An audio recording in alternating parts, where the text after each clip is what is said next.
Sometimes realize there's nowhere. You have tuned into Breaking the Mask of Depression with your host, Diva with Depression. Just waiting back.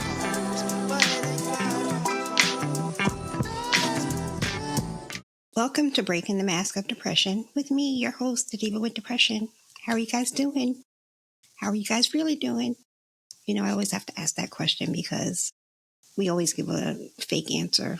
Somebody says, how you doing? We say, oh, we're fine. We know that's bullshit. So I wanted to make sure that I find out how you're really, really, really doing. Because, you know, there's so much craziness going on in the world. And I know I say that every episode, but it seems like things just don't seem to be getting better. Keep getting crazier, you know, as a matter of fact. Myself, I'm still in my spiral space. I'm still doing my Spravato treatments. I don't know if you guys got a chance to go to my Instagram and TikTok pages, and you can see the videos that I did post about the Spravato ketamine treatments. I forget what week I am in. I think it's 15 or 16. So now I go once every other week. And I was going to do videos like constantly throughout the process, but I think that I'll do one this week when I go, and that will sort of pull everything together from the beginning to the midpoint to how I got to once every 2 weeks. I'm not sure that I'm seeing any major changes. And, you know, they're a little concerned about that, but what are you going to do? You know, I did my another Hail Mary and I'm in it. It's not horrible. You know, the process is not horrible. The people are just so nice at the place where I go to. And, you know, there's not a lot of side effects. And you sit for 2 hours, really. That's what you do. Sit for 2 hours. You take the medication and, you know, you do get loopy for a little bit, but they give you time to, you can listen to music. You can do whatever you want to read, go online. You could bring your own music, bring your own affirmations, whatever, to keep you occupied during that 2 hour time. And so, the most horrible part of the process is the taste of the medicine. You know, once you do a nasal spray, you know how you get that drip? Yeah, that's gross. But they give you lots of candy. And I also take my own candy. So, you know, we're going to see. I'm not ruling it out. I started a couple of new medications again. And so, you know, we're going to see where that goes. One of them has helped a little bit, you know, with the darkness. And I'm fortunate for that because, you know, it's pretty bad where I live in the darkness, and it's pretty dangerous. And so I don't look to be happy and jumping over rainbows. I just look to be safe and feel a little bit better. What I want to talk about today is probably it may be sensitive to some people, but listen, it's real life. And I'm exhausted. There are 49 million Black people that exist in the United States, and we're all exhausted. And we're exhausted because of life, you know. And yes, everybody experiences life and the different ups and downs and sideways. And, you know, we all watch the current events and we all live every day, you know, going out and interacting and working and playing and, you know, just being. However, it gets a little bit sicky when you are Black because, you know, on top of being human beings, we have to have a separate tunnel of vision when it comes to life. And what I mean by that is, you know, a simple thing And what got me started on this, this was something, not even the topic that I was going to discuss this week. I had something else planned, but what got me started thinking about this subject is I was watching soccer. Now, I have never ever watched soccer in my life. Started watching soccer. I mean, I've never watched it. My brothers are huge sports fanatics, but soccer was something that I never got into. Even when I had my kids playing it when they were younger, it just wasn't my cup of tea. But what started out as a joke about me talking about all the hot guys on the soccer teams caught my attention. And I started really enjoying watching the game, learning the game mostly. And, at first I was watching and enjoying and having a good time. And then it got to the point where I started seeing the bias in the scoring and the racism amongst the players. There are certain teams from certain areas that were pretty rude and disgusting to the black and brown players, and it was very obvious. And then it was also obvious that some of the referees were biased towards the blacker and browner teams. And so I got so frustrated, like there's a couple of games that I didn't watch because I was so angry. And I thought to myself, like, how fucked up is this? Is that I can't sit down and watch a sporting event without suffering from black exhaustion, or according to the main term for it. I'm going to look it up for you guys because I want to give you the exact name for it. It's called black fatigue. And what originally, you guys have probably seen, her name is Mary Frances Winters, and she's a diversity expert. And she's always talking about the different ways that we are affected. And I'm always saying that I'm exhausted, so that's where I got exhausted from. But I said, how exhausting is it? Is that I can't even fucking watch a sporting event without being affected by the racism, okay, and the weight of the whole heaviness of living with this racism.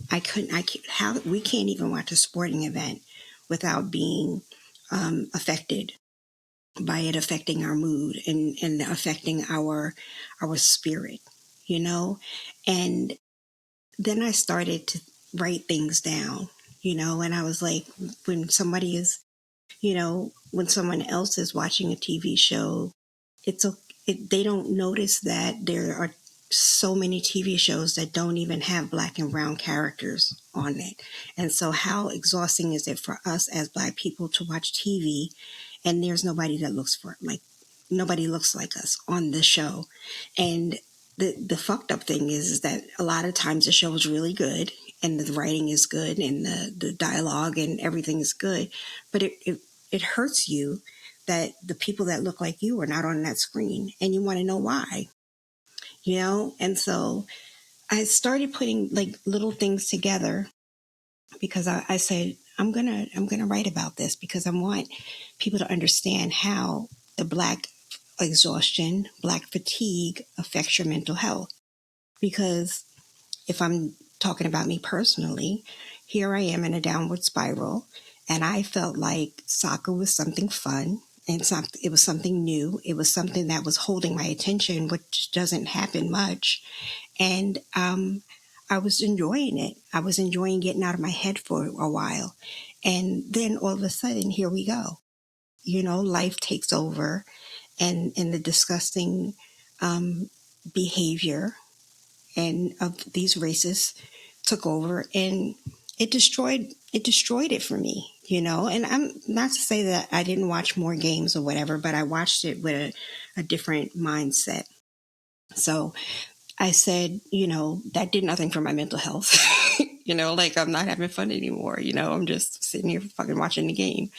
And whereas so many of us, we use sports as an outlet, whether you're playing it or whether you're watching it. And it's not fair. It's not fair. And so I was like, okay, well, let me start writing stuff down. But before I go any further, I'm going to read you what Black fatigue is according to Mary Frances Winters. The original concept of Black fatigue describes the extreme cumulative exhaustion and physical, mental, and spiritual toll that systemic racism, microaggressions, and daily discrimination take on Black people. It refers to the generational trauma and the constant energy required to navigate a society not built to support Black individuals. Let me say that again.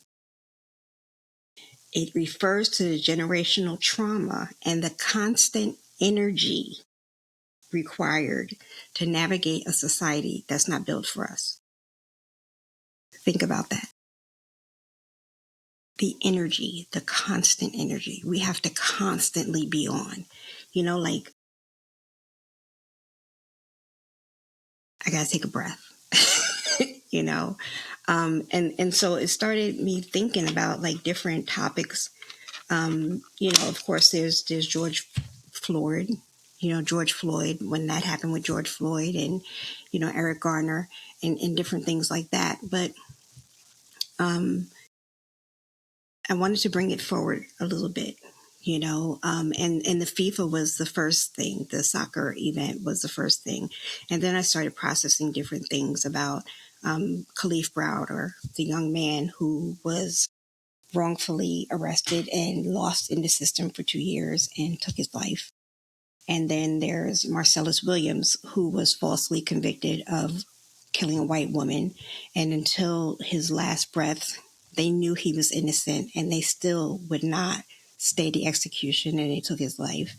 And I bring up those two instances because I want to tell you that I was hysterical. I could not control my emotions through either event. Troy Davis is another one. I mean, I just could not. And we're talking signing petitions and calling, legal representatives and state representatives. I did all the things for some of these young men. And to sit in your living room and witness someone's life being taken. Do you know what that does to you? Could you imagine what it does to you? And then to go a step further, but I got to get up and go to work tomorrow. I have to get up and go to work tomorrow with more people who don't like me in a system that isn't built for me, And so I have to get up in the morning and I have to commute. And the people around me are probably not very fond of me, or you're listening to the conversations that people of other races are having about these situations. I'll never forget the OJ trial when I was walking back to work after the verdict and how I was treated at work when I got back, how the atmosphere was horrendous. And so, I think about people, just think about living as a Black person without a mental illness, but living with a mental illness, and you're already living in a dark space. And then every single day, multiple times a day, you have to be faced with, I have the monster, but then I have to be faced with other monsters, and I'm supposed to survive that. Like, how much medication do you take to numb you to the evils and the ills of society that isn't built for you, that doesn't want you there? And so I brought up the Khalif Browder and the Marcellus Williams cases because those are two cases that broke my heart and soul. And they were events that took place during a time when I was in spirals, in a bad place. And I had to live with it. I had to eat it, and I had to go on. I didn't have time to stop and grieve. I had to go to work or go to whatever the next day and pretend that I was okay when I wasn't. I just watched a man lose his life when he never did anything. He was innocent, or here's a young boy who never got to live his the full life because they lost him in the system for arresting him wrongly in the first place. And so I want people outside of our community to understand that when we are walking down the street, we're not just carrying the everyday. We're carrying something that is so much heavier than, my hair didn't come out right, or, oh, my air conditioning was out for like a day and a half or 2 days or something. So, but in addition to the air conditioner being out for 2 days, um, I'm watching the murder rate, go up in a black community, near where I live. So we're not just walking down the street and we're not just waking up and carrying our everyday. We're carrying so much more, and it's exhausting. The constant energy of trying to survive in a world that is not built for you. Imagine, just imagine.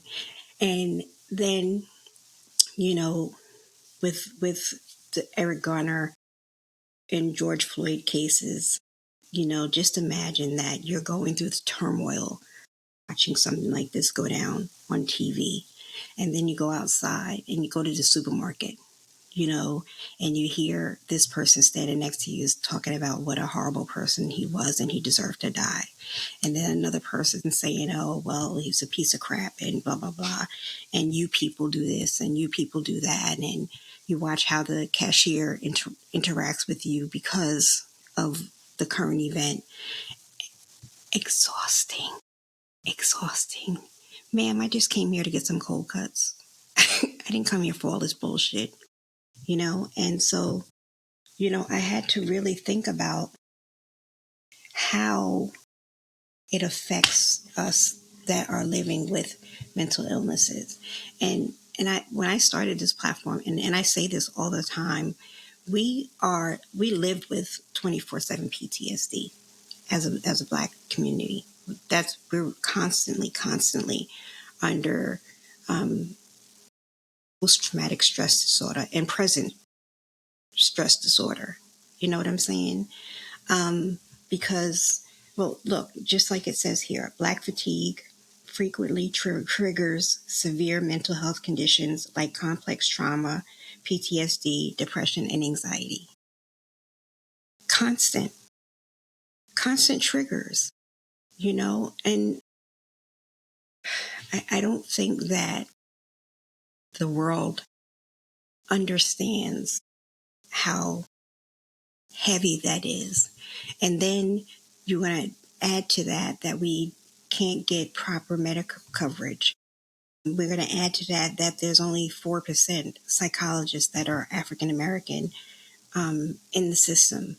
1% psychiatrists are Black in the system.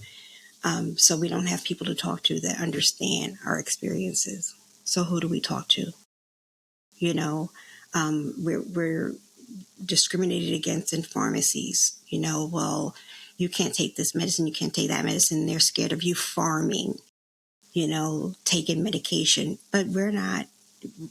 Let's look at the percentages. We're not the ones that are abusing some of these pharmaceuticals, these medications. But it doesn't matter, because society says that we're the bad guy, and society says that we have to be watched. And so we have to live with this. You can't get proper health care.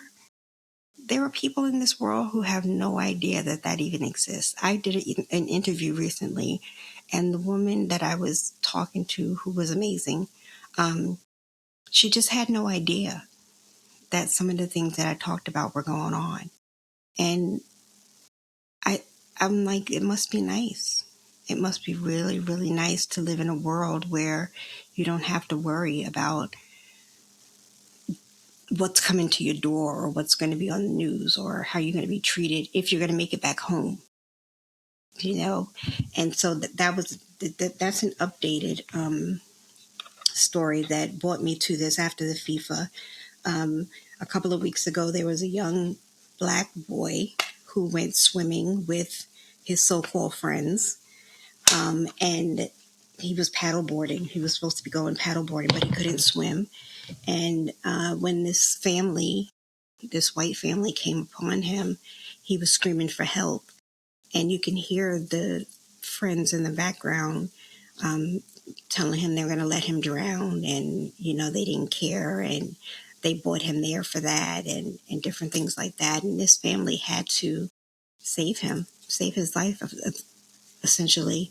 If they had not have turned up, I don't know what would have happened.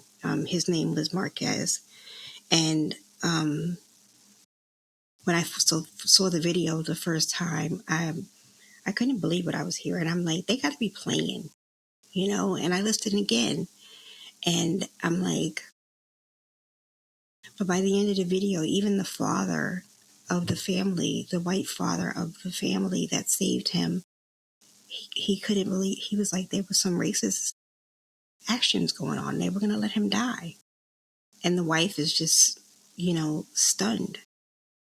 And I'm thinking, could you imagine? You think your kid is going out with their friends and they're going to go out, have a good time, and come home safely, and they don't. Which leads me to Nolan Wells, the young man in Mississippi who had gone partying on a boat with some of his friends and lost his life. And we still don't have all of the information. So I'm not drawing conclusions. I'm not giving you answers. I'm not giving you any of that. I'm just saying that he was in a setting where he was one of the only black people there. And the friends around him were white. And he didn't make it home. And so then that adds another element. What do you do when you're in that situation? Because we're all in that situation. I know I've been to corporate events where I'm the only black woman there.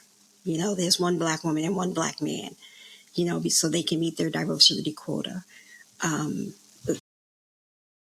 50. So that I've been there and I've done that. And it's so hard to navigate spaces like that because of hate, because of expectations, of biases, of stereotypes, you know. So this young man, and both young men in this case, went out with their white friends and had no idea that they weren't safe, and one, by the grace of God, made it home, and the other young man didn't make it home. And like I said, I don't know what happened to the young man, but I know that in the past 2 months, we've had so many cases of young black people disappearing, young black people, you know, uh, supposedly committing suicide, um, found hanging from trees, but they commit suicide. So I just, I just want people to understand that we're living with a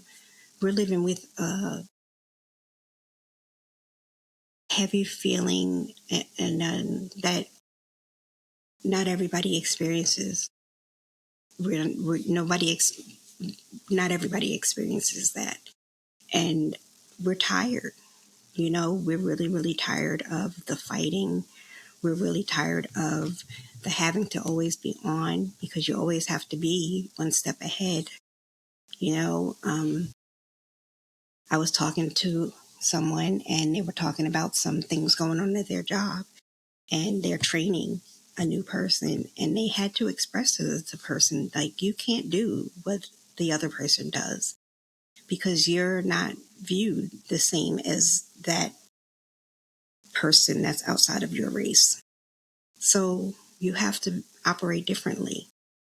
And that hurt my feelings, because you have someone who gave up everything to, get their degree and go through all the schooling and get their dream job. And you still have to put on. You still have to put on. Could you imagine? Could you imagine?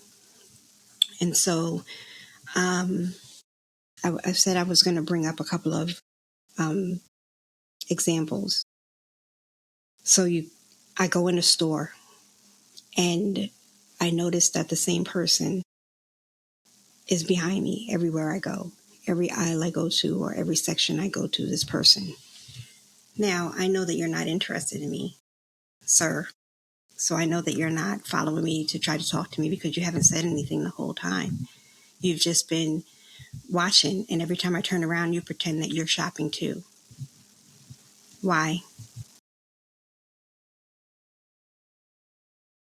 Or when I get to the register and the person is rude for no reason and they want to put the money down on the thing instead of handing it to me in my hand, or they're just not interested in any type of customer service, professional customer service at all. Why? Sections of restaurants. Now, I know people think that that doesn't exist anymore, but it does. It's just a little bit more sly than it used to be.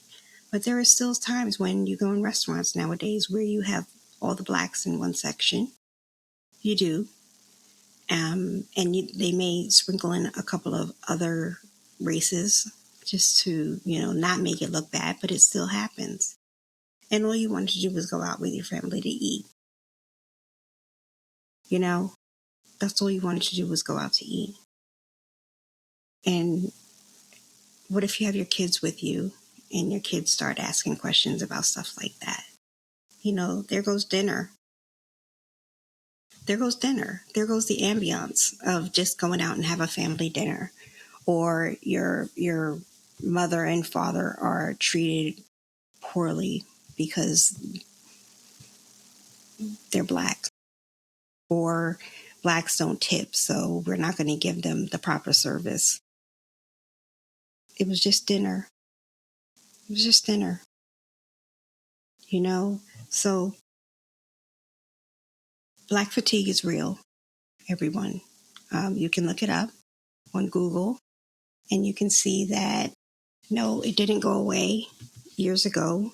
We still live with it every single day. We still have trauma filled sessions, in our past, in our future, in our present. And it's not easy to live with. And it's not easy to live with because, especially since we don't get the help that we need to teach us the skills that we need to live with it. And one of the episodes that I have coming up, I'm going to talk about the high rate of suicide. It seems to be on an uptick that nobody's paying attention to, but I am among young people, among young black men. But we know why, like the why is, well, yeah, maybe they were living with depression. Maybe they were living with bipolar disorder. Maybe they were living with schizophrenia. But on top of that, they are living with the fatigue of being black in America. And the rate is not going to go down. The suicide rate is not going to decrease. The rate of murders, racial murders, are not going to go down until we start acknowledging it and until we start speaking out on it. And this is why it's so important for me to do the work that I do, because I want you to understand how important it is for you to get out there and talk to somebody. If you have to take the medication, take the medication. If you have to write it down. But just do whatever it takes to get that off of you. Because we can't we can't survive like this. We cannot survive like this, because that means that you're constantly putting it on. I told my friend the other day that I'm such an angry person. And I know that if something, I get really scared sometimes because I know it's going to take the slightest thing that someone is going to do to me and it's going to set me off. But that's because I keep letting it build up and I keep letting it build up and I don't say anything. or I'm scared to say something because I don't know what the consequences will be for the people around me, or, whatever. But those rates aren't going to go down. And since they're not working on decreasing those rates, we have to continue to work on getting the help that we deserve. We deserve it. And that means that it would be nice to have a Black psychiatrist. It would be nice to have a Black psychologist. But if you don't have one, that doesn't mean that they're not excellent psychologists and psychiatrists out there that are of other races. I can tell you that that's absolutely true. Some of my best therapists were not Black women, but they were amazing women. So find a therapist that you are comfortable with, that you trust, and just get it off of you, little by little, because we're dying. We are dying, and we're dying because we're in a world where it wasn't built for us. It wasn't built for us, and they're still not building it for us. So they're not concerned about us. So we have to be concerned about each other. So please, get the help that you need. Get the help that you deserve. And if you need help with that, you know that you can always contact me. I do it every day. There are people that reach out to me anonymously, or people that I know that reach out and they're looking for therapists. Doesn't matter what state you're in, what country you're in, I will help you as much as I can to find some help. So there's no excuse. I'm here. It's my thing. Y'all know I love a Google. I love a Google. So I can find you someone to talk to. Okay? So make sure that you are following me everywhere. I'm on Substack now, so you guys can go on Substack and sign up. I'm on TikTok, Instagram, Facebook, Threads. Threads is hysterical, y'all. But I'm on Threads too, as, of course, Diva with Depression on every page. If you want to buy me a coffee, y'all know that I love my coffee, okay? I love my coffee. But if you'd like to buy me a coffee and contribute to the cause, I would be honored. I would love that. But most of all, I want you guys to keep your peace. Keep yourself safe. Keep yourself healthy. And if you can't keep yourself healthy by yourself, then go find a way to get assistance with it. I'm always here for you. Thank you for listening, and stay peaceful, my friends. Okay? Bye. Sometimes